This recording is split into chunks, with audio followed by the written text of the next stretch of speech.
Good evening, and thank you for being a part of my virtual opening at Port Moody Arts at the Canadian Pacific Gallery in British Columbia, Canada. Hi, my name is Garrett Andrew Chong, and I'm a mixed media artist. Today's exhibition is called Seeing Anew, Earthly Presence, Beholding the Beauty of the World Beyond the News. I'm truly grateful to be here today and to share this experience with you. I'm a fourth generation Chinese Canadian. I was born in British Columbia, Canada. I went to Emily Carr College of Art and Design in the mid-80s, and I graduated with honors in graphic design and fine art photography. As a youth, I found that visual communications and visual art became a natural expression for me as a sign of emotional intelligence. Over the past 35 years, my photography and mixed media work has evolved through spiritual influences. These influences have included sacred teachings, Samatha meditation, as well as Hatha yoga. This has helped me realign my imagery and my artwork for much more of a spiritual journey inward. Excursions to my ancestral rooms in China helped me forge a more spiritual path with my artwork. I've been to different places in the world, specifically Southeast Asia, where this is called a Naga. And I found that going to these different places of high spiritual intelligence was able to build a much stronger base for me as an artistic expression. I've been to Peru, to Machu Picchu, to 4 of the 7 wonders of the world, as well as I've been to the natural wonders of America, going down. We drove all the way from here all the way down to Sedona. We did this primarily as a way of just talking to people. We didn't go on, TripAdvisor. We didn't use different technologies. We just went to little cafes, talked to people, and we found these beautiful, spectacular places of wonder. This is the spiritual valley, the sacred valley up in Peru. It's 5,000 meters above sea. And it is an extraordinary place. So you're barely breathing. You're basically doing a meditative walk all the way through. The 13th century poet and sage, Rumi, he was a Persian poet. He probably encapsulated my art purpose the best, where he said, "Let the beauty of what you love be what you do." Let the beauty of what you love be what you do. I mean, how beautiful is that, to have that in your life? And I love this. I love working, I love traveling, I love photographing, I love bringing these stories back to the people. And there's so much today now. We're living in a pandemic and we can't travel, so hopefully you can make your way over to the Port Moody Arts Centre and you can view traveling through this virtual exhibition. Before I begin talking about the exhibition, I'd like to first off thank Janice and the Port Moody Arts staff, Caitlin and my friend Koji, for helping build this experience together here. I think Port Moody Arts has been an amazing job of what they've done to build their brand as the City of the Arts. What is the exhibit about? The exhibit is about the interconnection of oneness. What does that mean? It means that it's not two. The global pandemic has shown us that we are not two. We're all one. We're all unified under one umbrella. And a lot of the pieces that we're doing here and we're showing here today is that you'll see 2 different elements, and why this connection between this element and this element, or this element and this element. And you'll have to combine, see, because the simple fact is that what we're trying to do is build the interconnection of an icon with a prose, which is a piece of wording or poetry, as well as a landscape. So we're trying to take different icons, different places in the world. This is a Naga. This is a spiritual protector in Southeast Asia, specifically Bali. And this is a religious cross that's in the valley of Montserrat in Catalonia. As you can see the aura around the mountains here. This is all shot in camera. This is all shot with a specialized technique that we developed over the time, a period of time. And what I wanted to do is try to connect the 2 elements together. Yes, they are different places in the world. Yes, they are different symbols, but they share the same common bond. And that bond is the oneness that we all have as a people. And we've certainly seen that bond created with the pandemic that has just occurred, and how we're all connecting together as one unit and one people. When I was working with Janice, we wanted to talk about stories. What are the stories that make your artwork different? What stories are woven into the pieces? Stories are often ways of understanding art, of understanding parables, the way of understanding how we want to focus the artwork and how to build the artwork. So the stories that we've woven through all of these pieces are stories of light. Light as in photography. Often as a photographer, we use light as a composition. We use it as color. We use it as creating mood. Light can help you create any mood that you would like to see.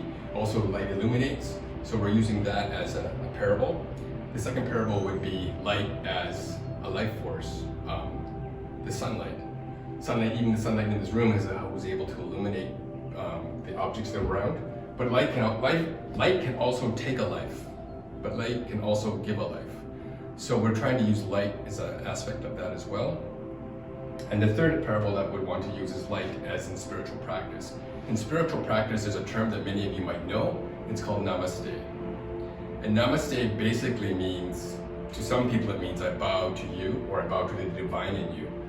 But to me, the parable that works the best is light means the light in me honors the light in you. So before we begin the exhibition and the artist talk and virtual opening, I'd like to do the little moment. A few of my friends actually recently passed away, and I'd like to do this for them. This is a singing bowl, and it is also the sound of the universe.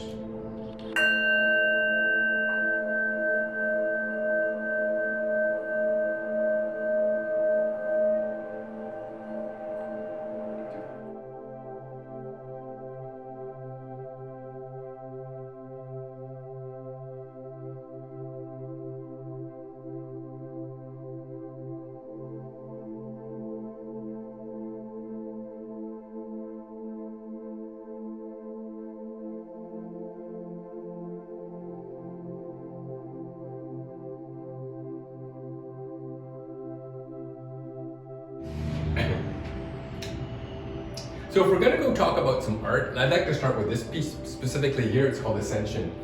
Ascension was done, this is Antelope Canyon down in Utah, in the US, and this is a tree stump up in Brandy and Wine Falls. So as we talked about before, I'm working with juxtapositions, juxtaposing two different elements together, two different locations in the world, and this piece is sort of, to me, it seems to be more like a cavity of light that comes through, much like a birth and death. Very much so in Western culture, we don't talk about death. Death is something that was hidden. In Eastern culture, it's very much prevalent.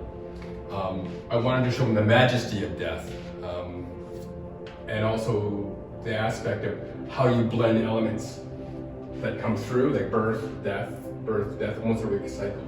So I'm trying to blend the images together as one. Some people ask me how I blended them, why did I pick those two images? They kind of just speak to you after a while. How they speak to you is that how they blend together and they work together. As a past graphic designer, I have that ability to also be able to work with what's called generated line. So that's when it comes at you and you flow through, and it comes through again and again. This particular piece is called Radiant. It was in Machu Picchu. If you ever go to Machu Picchu, everybody lines up at 3:30 in the morning on the side of the street. Everybody wants the morning light, the God light, but there's also light at the end of the day. 2,500 people go to Machu Picchu a day. There are 8 people there, because that's shot in the afternoon. We went to Machu Picchu 4 times, and one day I just spent all day there just looking at the light. So the idea is that when you go to these places of spiritual significance, of high spiritual intelligence, they work with the light, the color, the aura, they work with spiritual practice, they work with astrology. But when you come back from these places, you're forever changed. You're ever changed if you ever see the birth of a child or a death of a loved one, you're forever changed. So when you go to these places of spiritual significance, I find that you see things differently. This is just a roadside flower that's on Brandy and Wine Falls, same location. But I probably would not have seen that if I hadn't gone to this place. So why did I blend them together? What's the relationship between the two? Because some people think these flowers are indigenous to this piece. Basically, they have the same feeling. They have flow. Again, generated line, energy in, energy out, blossom, awakening, awareness. Awareness to the beauty that's around you. Van Gogh did his whole life. There's a huge exhibit down in Vancouver currently right now. And it's all about walking into his life. And his life was about 500 square feet. That was his whole life. So there's so much beauty that's around us as a whole. So that was the idea behind seeing beauty, earthly presence. This is in the same location as Ascension. And that's down in basically Antelope Canyon down in Utah. I've sold 2 of those, 3 of these. And what I like really about this piece is there's such an evocative nature to this. It's almost sexual in some sense. And it's almost like erotic art. But the thing is, there's an attraction that the flower is pulled to this feeling. And I wanted to be able to show that and to show the beauty of the shape. And also to show the light coming through. And there's the aura again. This aura is all generated. I did not generate this in Photoshop. This is all generated through the camera. This piece is called Wisdom. These are the rice fields of Southeast Asia. Through the technique that we're utilizing right now, you can see the stillness here, but also the motion here, and sort of descending into. What I liked about the piece a lot was the fact that this woman had recently died.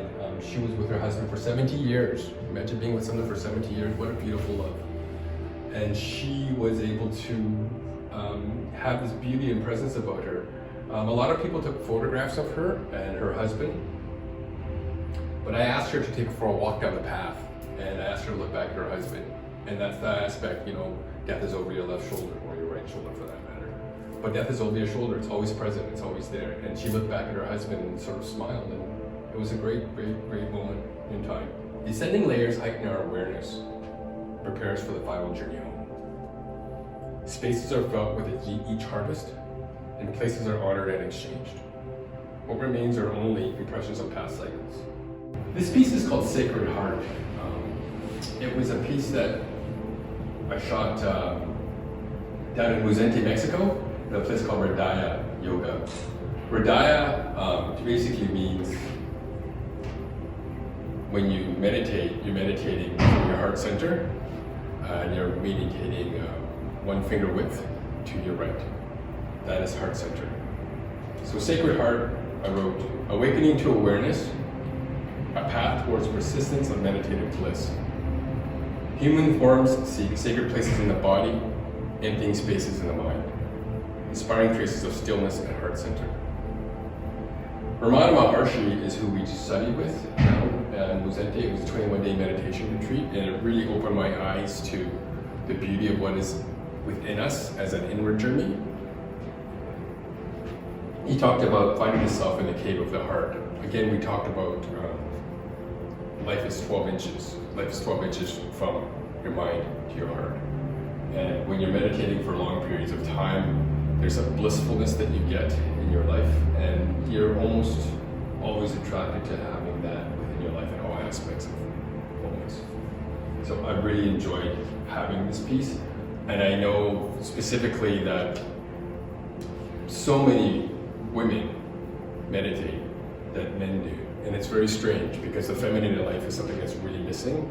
And I think that's something that's why they represent 3 women here, because it was reflective of who was there. There was, I think, 2 or 3 men that were there, but the rest of the people were women. And even in yoga class, it's 95% women. So I think embracing that feminine quality in all aspects of mankind is something that the earth desperately needs. And we need a prayer right now. So we need a Sacred Heart. This piece is called Not To. Why not to? I wrote here, a centerless interconnection of oneness. A centerless interconnection of oneness. A human search for being, not to. So you represent, you'll see, you know, a feather, which was in Galiano Island, and this megalith. There's these megaliths in Evora. We just found them. We were traveling through Portugal, and we asked about what sacred sites there would be available. And there was this beautiful sacred site in this garden, and you'll see it in the pieces over here as well. But this was this massive monolith. All these monoliths were placed in specific areas around the world.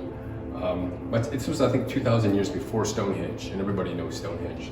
So these pieces were shot, they were shot with the same technique of HDR. And I really wanted to be able to show the centerlessness. Yes, there's a center which is here, but also there's a centerless of weight. So if you visually put weight down, you can see the piece would tilt.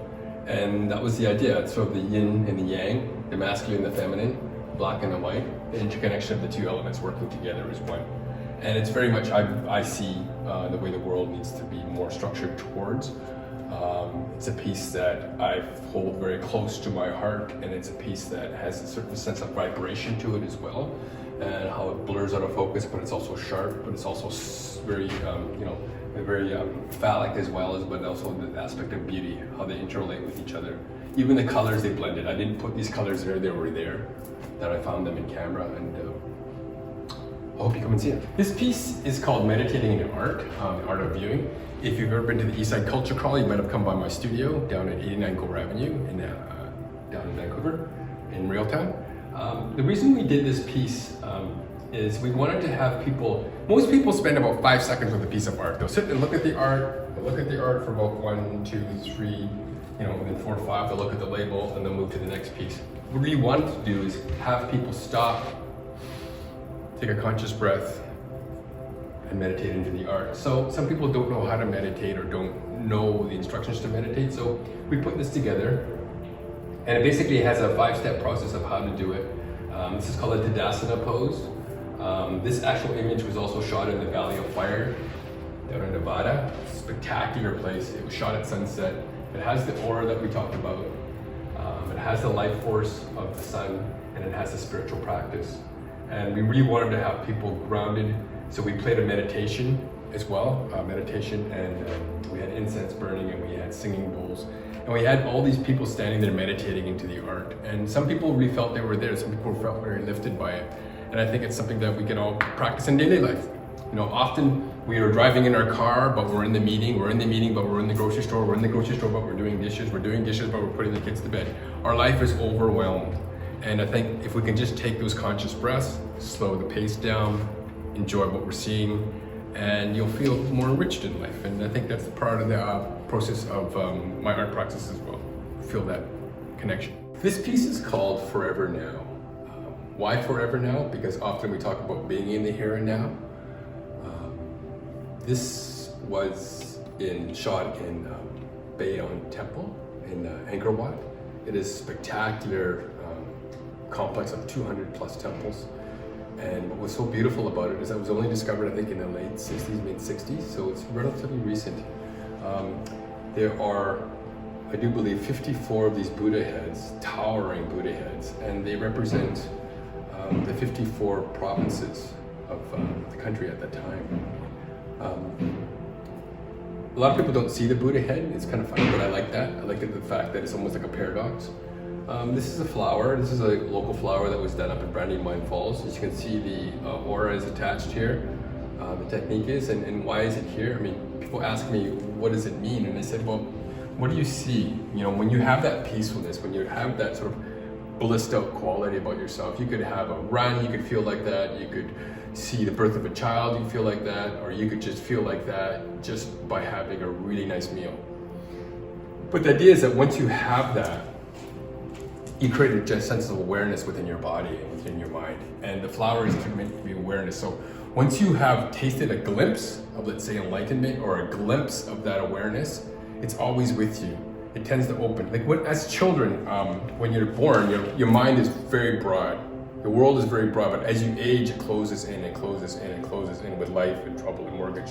They say the people that are the furthest away from God are people in middle age because they have the mortgages.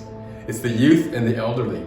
And I'm becoming one of those elderly. So the idea is that to be able to have that awareness within your life and to have that presence, and that's what the flower is. The flower is the presence that the Buddha has constantly. So I'll quickly just read a little parable that goes with it. The flowering of consciousness occurs in awareness before thought. Sacred places in ancient ruins, expansive places of indigenous flowers, resulting traces of presence between the two. Not two, one. One thought, one feeling, one result. Right. This piece is called Portals. It was shot from different places from around the world. This is the first time I've showed it as a unit, as a series. I wrote down here a glimpse, an opening, a pause. Portals may arise when we become more open and more unattached to our past sufferings and future uncertainties. So our past sufferings and future uncertainties often block the way that we see a world through. During the COVID pandemic, a lot of people said that, they joked about when I posted these on Instagram that they need a portal. And we all do. We all need an escape. We all need a portal. But once you start seeing certain portals, we talked before about glimpses, and you see this glimpse. So there's a reason why I'm walking through these different places around the world, whether it's, Chilliwack, or whether this is Bali, or whether this is Alhambra, Spain, or Croatia, or Angkor Wat, or Vietnam. You see these senses, and I don't know why I shot them. I just felt like the need to shoot them, and I'll figure it out later. And I felt that basically at the end of the day, when they all come together as one unit, it's quite interesting to see how the relationships relate between each one of the pieces. portals ask us to listen to the voice of our heart and wonder in the present. I've often really enjoyed the aspect of one analogy of one sage talked to, I gave a speech about, if your life, I'm born in 1962, and there's a dash, and say I die in, hopefully, 2062. 1962 to 2062, I'll live to 100 years old. But life is not about start and death. It's about the dash. It's about how our dash is seen, whether the dash is seen this way, or the dash is seen this way. So it's the different angles of what you look at. And I really found that with portals, it gave me the opportunity to explore what's in that dash. And life is in that dash, and to be able to explore and go much further into the different spiritual teachings of these different places. This particular place here is called Alhambra. It's in Granada, Spain, and it is a spectacular site of such religious significance of all the mosaics and all the different cultures that built this place. This is actually in Croatia, in Solina. This is actually, if you ever watch the Game of Thrones, when you see Ares, what's her name? Ares, the Khaleesi, when she releases the slaves, this was shot there. And this is an anchor. This is the Buddhist, beautiful, beautiful piece. It's an actual hallway. This was shot in Bryce Canyon. This was shot in Antelope Canyon. This was shot in Vietnam. And this was shot in Evora. It's called the Valley of Bones, or the Chapel of Bones. And it just had a glowing quality to them, and I tried to set them all center and have a quality aspect to them. We're selling them as individual units, and we're also selling them as one piece. We'll give a discount if you buy all pieces, because they go together as one large unit. This piece, and I have a lot of people comment on this piece, this was shot out in Chilliwack. I think it was called the Three Sisters. Sisters of trees up there. But it had this quality when I walked by it, kind of like talked to me, it kind of pulled me in. It was a portal.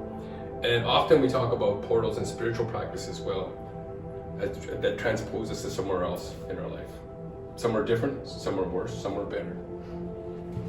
This piece is called One People. It is a piece that I thought I would generate for the people I've met in Southeast Asia. Southeast Asia is such a spectacular place to go. The openness that they have, and the love that they have, and the attachment that they have. This piece is called Mother's Love. This piece is called Childhood. This piece is called Father's Love. Being a father, I mean, it is such a beautiful context. And I can't speak the language, but I also just talk to them. I talk to them with visual languages, visual cues. I asked them if I could take their portrait, and they're all very, very open and honest with it. This person was shot in Lombok. He was a man working on his motorcycle, and I pointed my camera at him, and he just basically, he followed me around, and I shot him, and he was just, look at the open expression, was so stunning. This is the couple that called Golden Treasures. They were married for 70 years. I recently sold a piece like this. This was a woman called Flood Woman, I call her. This is in Hanoi. And she was in Vietnam, and there was a massive flood there, so I took her portrait, as well as the children in Sask village, it's called. They have this quality about them, this rawness about them, and I really enjoyed shooting those people. This is about reminding me a lot of my childhood. I have two older brothers, so that aspect of play. Often we forget how to do that as we get older, as our lives become more narrow and condensed. Just be able to play and to feel free and to hear the voice. I always like to create images that you can hear, and I can hear those kids playing to this day, and we all have that inner child within us, and I think it's important. And often, sometimes we have to go somewhere else in the world to find that, and I found that in Southeast Asia. This piece is called Harmony. I like this piece a lot because of the fact that it has that expressive quality of childhood, as well as it has a ritual. And the ritual, this is called a Karang Sari, and they're Balinese blessings.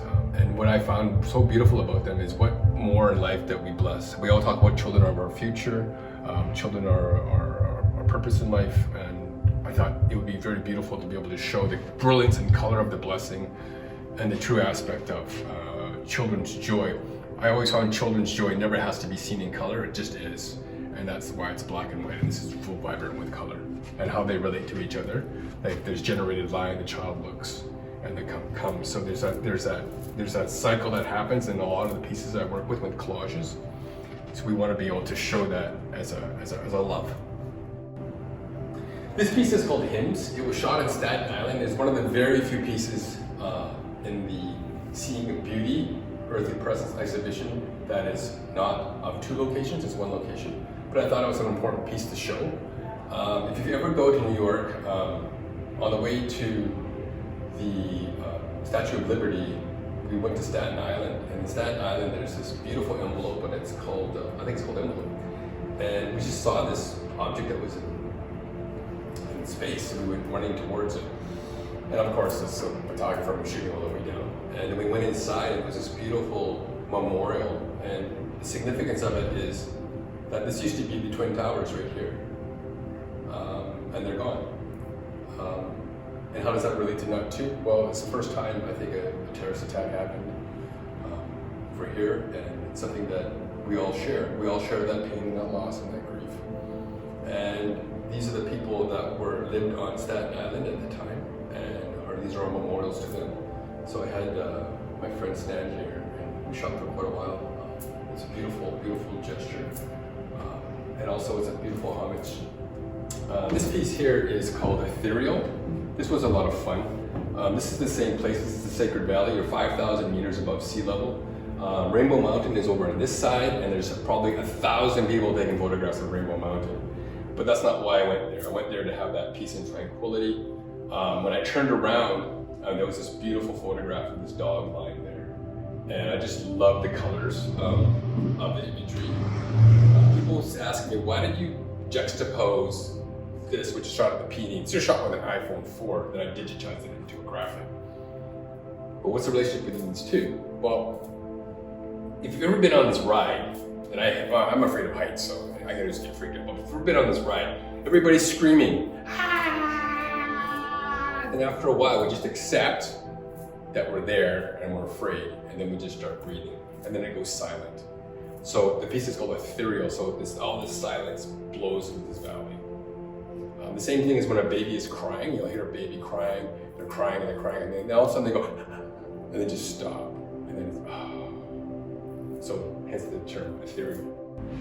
Through my travels around the world, I've met so many beautiful souls, so I'd like to dedicate this exhibition to those awakened souls around the world. And you know who you are, and thank you for coming today. I'd like to have a special blessing to a longtime friend and local sage. She's from Port Moody. She's my yoga instructor. Her name is Ava Stone. So thank you, Ava.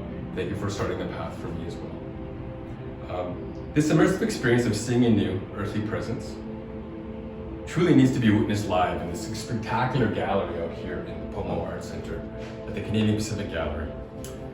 It's here till May 12th, and I think it's really important that you see it live. All the pieces are 4 feet wide, and they're all limited editions of 5. You'll have to check with the gallery to find out what editions they are, but they're here and they're waiting for you to see. If you come up to Port Moody, make a day out of it. I mean, we've got spectacular countryside, there's lush green forests, there's beautiful dog parks, there's Bunsen Lake, there's Balcarra, there's Sasamette Lake. It's a great experience out here to being out in nature, and nature is all around us in the gallery. In the end, as I said before, I'd like to really think about, and you take away, if there's one takeaway that you had today, it would be Buddha's last instructions, and that was make of yourself a light. What does that mean, make of yourself a light? Be the change you want to see in the world. Be the person, be the light, be the lightning rod, be the light force. Whether it's in business, we talk about that. Be the light, be the change, be the person that people go to, be the lightning rod. You can be that person, and you can have that within your life, and you can be that change. You know, you can be that person that stimulates the growth within the organization, or the company, or the art gallery. And honoring the love, light, and truth and beauty, and peace in ourselves, and in one another. As they say, let the light in me honor the light in you, and I believe that. Finally, I've been listening to a lot of one sage that came out in the 60s, Timothy O'Leary. His name is Ram Dass, and he had a phrase which says basically, hold on tightly, let go lightly. And hold on tightly means basically hold on to this moment, this beautiful moment that you're in right now, and let go lightly, which means at the moment of death. As I mentioned, a few people of mine, friends of mine, have recently passed away, and Cervantes, fictional character Don Quixote, said, keep death over your left shoulder. So keep present. It's not a morbid thing. It's just about not fearing death. By not fearing death, we tend to really enjoy our life at each moment. So thank you so much for being here, and I really appreciate that the time that the gallery has given us today. And namaste.